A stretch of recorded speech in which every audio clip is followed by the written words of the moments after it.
Hi, I'm Mike Sibley, leader of the James Moore manufacturing team. I'm here with Kevin Golden, one of my partners and a member of the James Moore manufacturing team as well. Joining us on today's episode is Ed Marsh. He is a business management consultant and principal with Consilium Global Business Advisors. He works with lower middle market industrial manufacturers with strategy and revenue growth. And as everybody knows, as part of this show, we talk about creating value, building value in the business. And today we're taking an approach again to discuss kind of the sales and marketing, creating value through sales and marketing and process improvements, and really looking at changing the manufacturer's mindset from looking at a long-term value for the business. And Ed's background has been in working with a lot of different businesses. As I said, he's worked in actually a former export advisor to American Express, and actually awarded the Presidential E Award, which was pretty neat, by President Obama. Graduate of Johns Hopkins, former Ranger, qualified Army paratrooper, and service disabled veteran. So Ed, thanks for your service for the country and everything you've done there. But Ed's got an expertise in building a value in the sales and marketing side of things, and we really want to bring a different direction here. So Ed, thanks for joining us. Yeah, it's my pleasure. I love talking about manufacturing, and I love talking about revenue growth. And gentlemen like yourselves that have a great show and a great platform and dive into different topics, it's always a pleasure to talk with folks like you. Yeah, Ed, well, thanks for joining us. And like Mike said, one of the primary focuses of this show is increasing value of your business. I mean, there's a lot of different things you can do that. And as Mike said, you had a lot of background in that. So can you please give us a little bit of the insights, or some insights, more specific components that you see people and manufacturers can use in their business to create value? Yeah, and I'll drive my headlights talking about the accounting side of it. So if I say something stupid, just jump in and correct me. But basically, hey, don't worry, we're always there to to help along that side of things. So all right, so if value is ultimately the value today of future earnings, then what can we do to as close to guarantee the growth of those future earnings as possible, and obviously keep them profitable? And my experience is that there's a great opportunity already within manufacturers to take the predictable, the mindset they have for process engineering and rigor in operations, and bring that around to the front side of the business. And if we do that, if we take that process engineering mindset to the revenue growth, to strategy and marketing and sales and the technology that supports it, we've got an opportunity to do that. And that can make it more predictable. And as soon as we do that, then we start to take some of the burden off. Often in companies like this, we see the founder is an incredibly charismatic and visionary person that often goes and it drives, by virtue of their personality, drives a lot of the growth themselves. But if they're the key player, then what happens if you talk about some sort of a transition plan? And so if we can build a system so that it's not just relying on that one amazing visionary person, but replicate their capability across people, it's great. It's no different, I think, in many ways than taking, companies have ISO processes or procedures they put in place for all aspects of their operation. But if you ask them about their sales process, well, somebody calls up and they ask for a quote, and we get some technical details. We'll give them a quote, and then we follow up and revise it. It's a completely different mindset. So let's just change it. As soon as you do that, then there's some other byproducts of it that I think help increase valuation. I mean, one is concentration risk.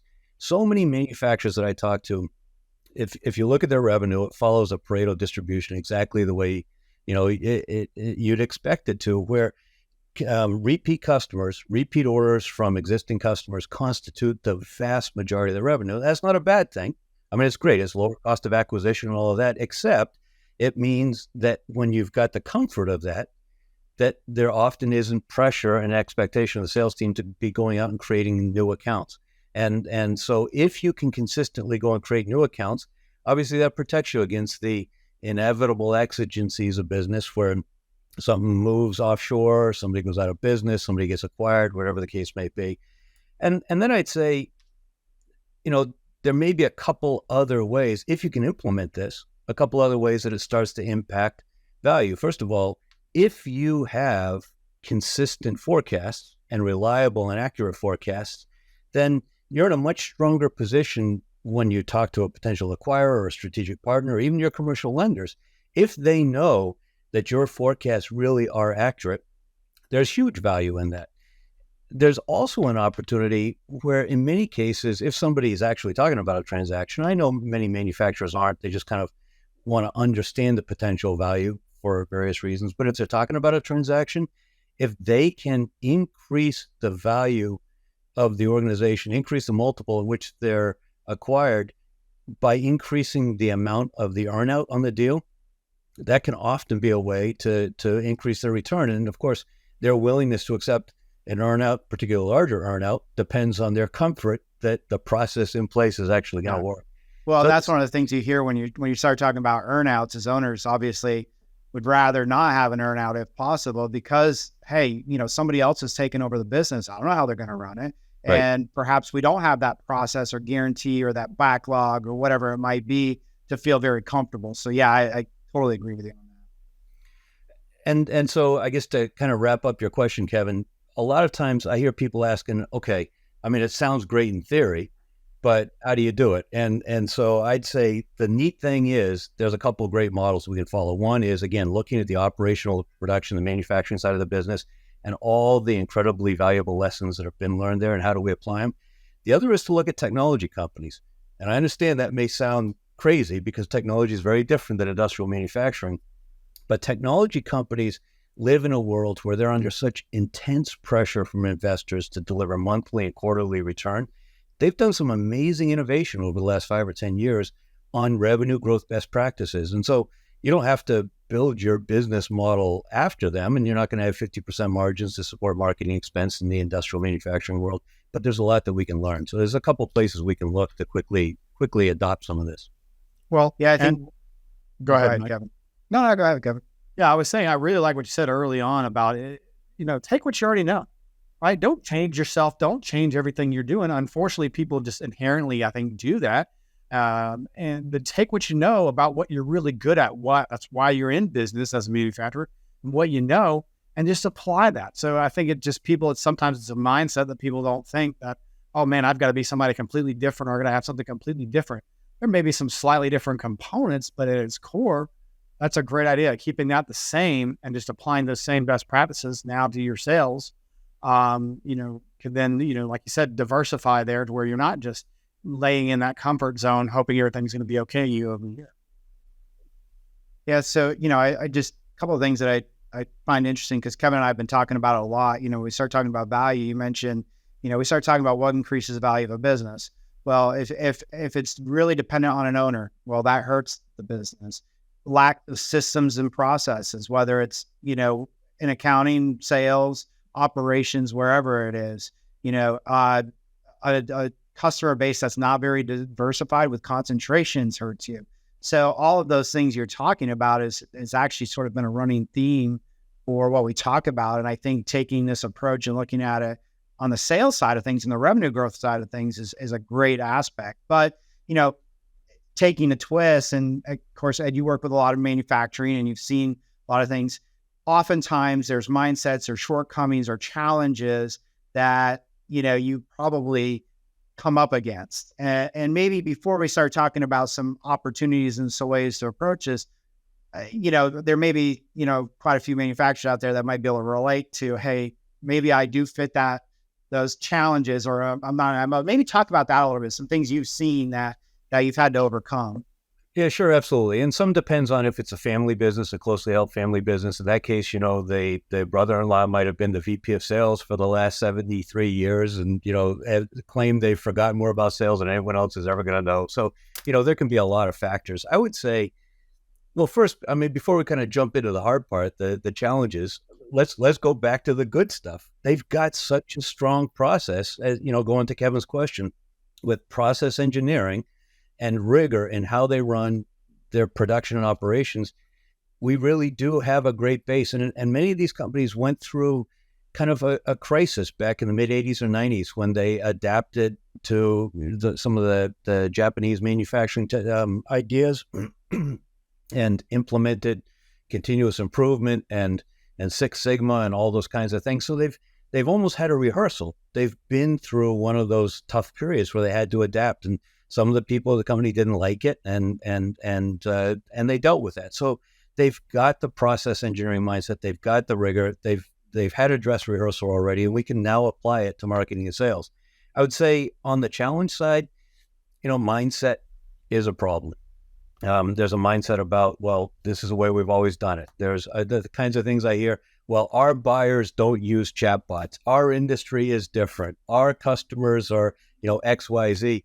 And of course, the reality is, you ask them, okay, well, how does this thing work in your company? If you're sitting there on Saturday morning wondering about something, what do you do? Well, I get on Google and I look for it. Well, newsflash, your customers do the same thing. And many of those, I work a lot with companies in the capital equipment space. So they're selling often to plant engineers and corporate engineers and folks like that who are retiring out now. And there's younger generations that are coming in, younger generations that make decisions based on online reviews, for instance. And, how does a manufacturing company that says, well, that's not the way our industry works, adapt to online reviews?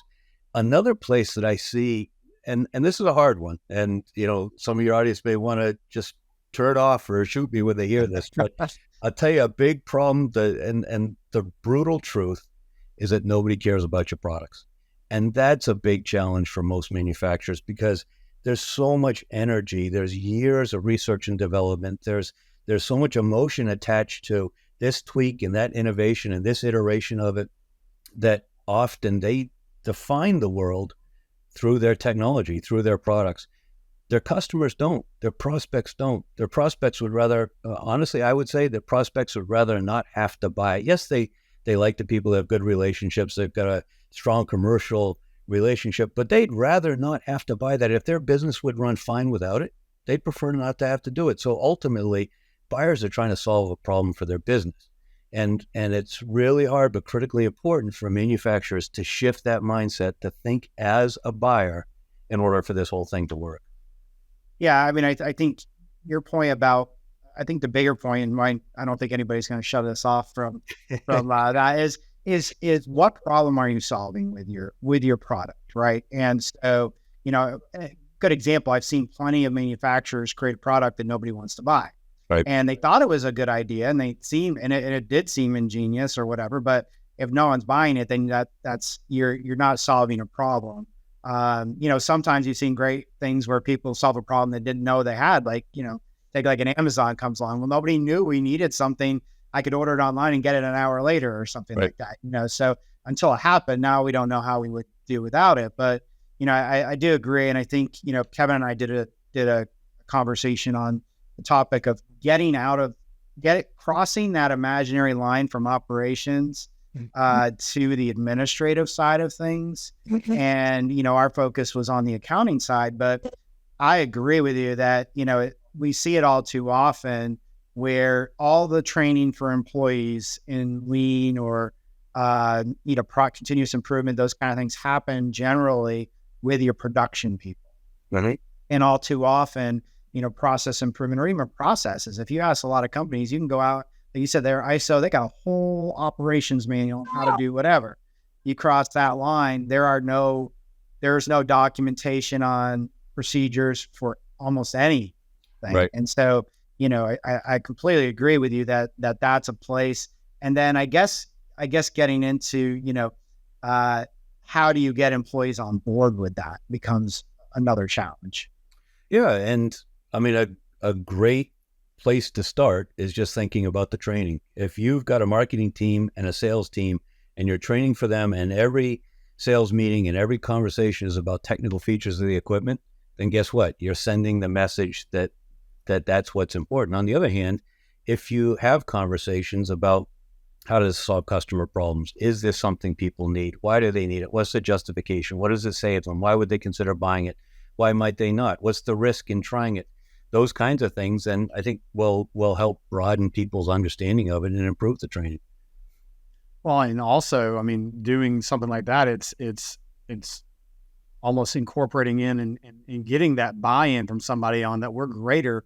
Not only, like you said, those people may not care about your product, we're greater than our product, right? Yeah, we make a great product and all, but we, a people, we, a company, we as human beings are better than just the products we make. And I think everybody can stand behind something behind that and having those conversations. And we say this a lot in our own business. But also meetings like that aren't a one and done. This isn't something that you just go over. You say, great, now that's policy. Now that's culture. Now that's part of it, right? Right. Like you said, you've gone through some of these exercises a long time ago.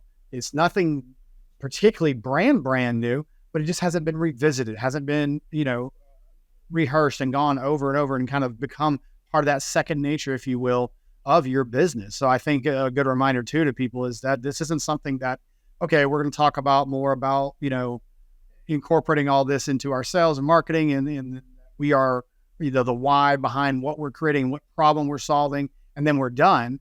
No, it's something you continuously address over and over and improve upon to then it becomes second nature and part of who you are. And the cultural change management piece is important. I mean, if you've got a sales team that's never filled out an A4 while their colleagues on the production floor routinely do, and you ask them to start holding themselves accountable to that kind of rigor, well, you're going to get some pushback. And, at some point you can articulate the rationale for it. You can describe the strategic vision. You can explain why it's important. At some point, part of it is also a condition of employment. You just have to hold people accountable. Another piece is to tie in the full range of revenue growth. When you mentioned, Mike, products that have been created when there wasn't a customer demand, well, that's part of the strategy and the product marketing, and that blends into then the marketing function. And often in manufacturing companies, the marketing function is kind of the redheaded stepchild. There may be a half a person in some trade shows. The sales function gets a lot of money, not a lot of accountability. Technology is they put into the ERP system, and maybe they have a CRM, or maybe they use an Excel spreadsheet to track projects. So really, it has to be integrated from strategy through marketing, through sales to technology in order to create this integrated framework that supports it. Well, Ed, go ahead, Kevin. I was going to say, let's just take for a quick example. And I'm that company. I'm that manufacturing company. I do have the one or half a marketing person that goes to the few trade shows, and that's it, right? Okay, so I can start by having, where do I start? I mean, I can have a meeting, have everyone involved. It's, okay, this is what we're going to do. This is our mindset we're trying to think. Where do I go from there? How do I start incorporating and saying, okay, I mean, do I just go out and look for, I got to find a better marketing team, or I've got to find a better sales team, or start with those current leaders and say, hey, we got to train how you think to kind of cross over what you do in the manufacturing realm into the sales and marketing team, or kind of where do I start? So, I mean, the real answer is that there's no consistent or easy answer. It depends on the culture and on the organization. I think at a high level, what's important is for management and ownership and the board, if they're involved, to buy into a common vision and to do so with some sort of a framework, so they understand how all the pieces fit together. They understand that this may be a 3-year or a 5-year sort of a journey. They understand that there are certainly going to be disappointments and frustrations along the way, that they may lose some key people. They need to think through those kinds of things. Then my recommendation is to kind of parallel path. Number one, there's always opportunities for quick wins. And if you can get some quick wins and create some positive energy in the context of what you're talking about, that certainly makes some of the subsequent work easier. The other is to think of it as a maturity model. I mean, if we could define, I've got a framework that maybe has 200 different areas across revenue growth that I suggest that companies think about how they're doing in. And if you could think of each of those as a maturity model where a company could go through 4 or 5 stages of maturity, and great companies may never even be in the 4th or 5th for many of those categories, and that's okay. But you can kind of start to prioritize and understand where you stand and what you need to do to move to another category. So if you can do that against prioritization, then you don't have this whole massive project sitting on top of you like, oh my goodness, where do we begin? But you've got a series of smaller projects that you can do in parallel while you've got some quick wins coming in. And I think that helps to kind of get companies moving in that direction. So, Ed, you kind of talk about, and this may be getting a little more detailed here for a second without getting too far, but this, overall revenue effectiveness is, what does that mean in terms, I think you're kind of alluding to it in terms of a diagnostic that you use, but what does that mean? What is that trying to get to in terms of, bringing a company along in terms of processes and revenue growth and moving down that path? So ORE, overall revenue effectiveness, is an analog to OEE, which I think many of your manufacturers are familiar with, overall equipment effectiveness. And the basic premise behind it is if you've got a line with 10 sequential steps and each operates at 97% efficiency, you feel pretty good. That 97% is pretty good, except when you look at the product across those 10 steps, my math isn't fast enough, but I think it makes you 83 or 85% efficient on that entire production line. We'll take your word for it. We won't take your word. and that suddenly doesn't feel like such a great accomplishment anymore. Right. And so if we can again take that mindset from manufacturing and production and apply it to revenue growth and think about each of the steps in this revenue growth system, you got a siren outside, hopefully you're not picking it up. But at each of these steps in the revenue growth system, then we've got an opportunity if we look for, 1 or 2 or 5% incremental improvement in a couple of them, then that's got a big net impact at the end of the process. And once we iterate that repeatedly over several years, then there's, a big net improvement in predictability and consistency. So if I'm understanding it right, then it's really looking at each of those things along that line, along that timeline, whatever it might be, and measuring the effectiveness of each one, and then perhaps understanding which ones are less effective and focusing your efforts on improving that area to improve your overall revenue growth. That's true. And also understanding that they all feed into each other, that you don't just have a marketing department and then a sales group. It's an integrated effort. In a world where buyers are 70% of the way through their buying journey before they want to talk to a sales rep, the marketing department has to do a lot of the selling. And the sales department has to sell differently than they used to. So what might be an example of, say, an area, just an area you've seen that was really lagging, or, and you were able to point a manufacturer into saying, hey, this is an important feeder into this, into that. Let's address this. Just trying to give, I'm kind of a visual guy, so I like to see it. I hear examples and I start kind of picturing it and get it better, I guess. All right. So I'll use an example at the risk of making this sound like a kind of a website discussion. It's not. It's much broader than that. But a great example that sits at the center of a lot of this is a company's website. So often the website's constructed and it says we're founded in 1947. We got 50,000 square feet. We got these machines in our facility. Here's the picture of the founder and the current team. And, here's the son-in-law that runs it now. And that doesn't do a buyer any good. If they can have substantial amounts of content that answers the questions that their prospects have, that's a first step. But the website becomes a vehicle to make that available to people. And so that content has to be discoverable, which means there has to be good SEO. It has to be about important topics, which means there has to be good market research. When somebody comes to the website, it has to be designed to make it easy for people to raise their hand and say, this is really cool. You guys seem to know what you're talking about. I'd like some more information. And that, used to be forums. Increasingly, that's chatbots, and ways that you can engage people in a much less threatening way as buyers become more skeptical online. But then beyond that, how do you send that information to a sales rep? How do you quickly push that person that said, yes, I'm interested in understanding more about how you solve this problem that I have, to a meeting with a salesperson, not in a pushy way, but in an appropriate way? Because if you ask them to submit a form and then somebody tries emailing them, calling them 17 times over the next 3 weeks and never reaches them and just pisses them off, that doesn't do anybody any good. So you want to get it to a meeting quickly.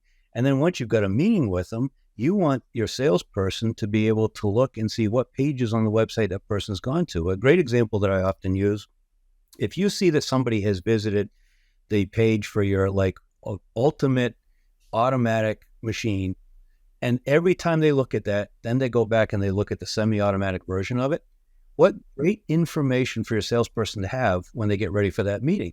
Then you don't have to say, what model do you want? You can say, geez, experience tells me people often are trying to decide how, to what degree they should automate. Is that something you all are wrestling with?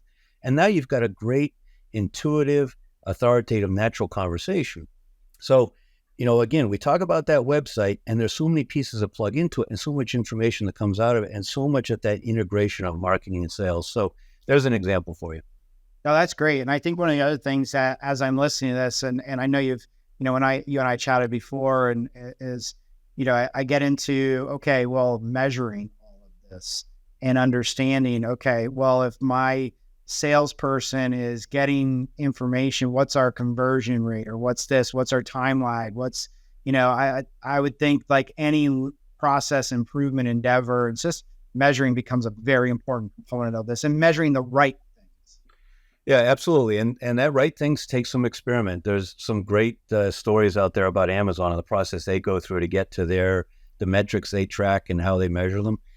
But again, we come back to the difference between the back end of the business and the front end. On the back end, they know the tack time for every piece that's made. On the front end, you ask them what the sales cycle is, the average deal size.